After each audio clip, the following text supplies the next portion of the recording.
धरती की गहराइयों से निकला, गोलकुंडा की चट्टानों में जन्मा मैं एक अनगढ़ पत्थर हूँ। लगभग 13वीं शताब्दी के आरंभ में दक्कन की खदानों से मेरी पहली पहचान बनी।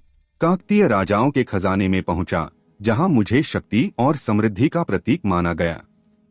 सन 1310 में अलाउद्दीन खिलजी की सेना ने वारंगल को रौंद डाला। मैं काकतीय राजाओं के खजाने के साथ लूटा गया।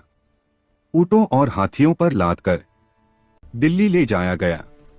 खिलजी के बाद मैं कई हाथों से गुजरा। तुगलक, सैयद और लोदी सुल्तानों के खजानों में रहा। मैं चुप था, लेकिन सत्ता बदलती रही और मेरा सफर चलता रहा। फिर सन 1526 ईस्वी में पानीपत की धूल के साथ बाबर भारत आया।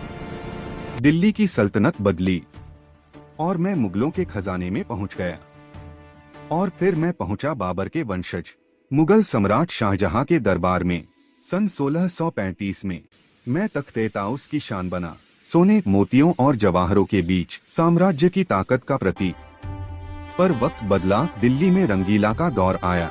महफिलें सजी, सल्तनत ढीली पड़ी और तभी फारस से नादिर शाह की आहट सुनाई दी। 1739 में नादिर शाह दिल्ली आया। उसने तख्त-ए-ताउस को टुकड़ों में तुड़वाया, रत्न अलग किए गए और तभी पहली बार उसके मुंह से निकला कोह-ए-नूर, यानी रोशनी का पहाड़। उसी दिन मुझे ये नाम मिला। दिल्ली की तबाही के बाद नादिर शाह मुझे और पूरे मुगल खजाने को ऊंटों और घोड़ों पर लादकर दूर ईरान ले चला। 20 जून 1747 को ईरान के कूचान के पास नादिर शाह की हत्या कर दी गई। उसके बाद नादिर शाह की सेना में एक अफगान सरदार उभरा, अहमद शाह अब्दाली। नादिर शाह के खजाने के साथ मैं भी अब्दाली के हाथों में चला गया, वही जो बाद में 1747 ईस्वी में दुर्रानी साम्राज्य का संस्थापक बना। 1813 ईस्वी जान बचाने अब्दाली के पोते शाह शुजा दुर्रानी अफगानिस्तान से मुझे लेकर पहुंचे लाहौर। महाराजा रणजीत सिंह ने शरण दी, पर बदले में मुझे अपने खजाने में रख लिया।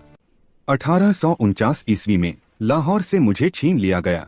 10 वर्ष के बालक महाराजा दिलीप सिंह से फिर समुद्र पार जहाज में बंद होकर मैं हिंदुस्तान छोड़ लंदन पहुंचा। 1851 ईस्वी में कांच के बक्से में बंद एक अजूबा बनाकर मुझे म्यूजियम में रख दिया गया। 1852 ईस्वी में मेरी कटाई हुई, मैं पहले से हल्का हो गया।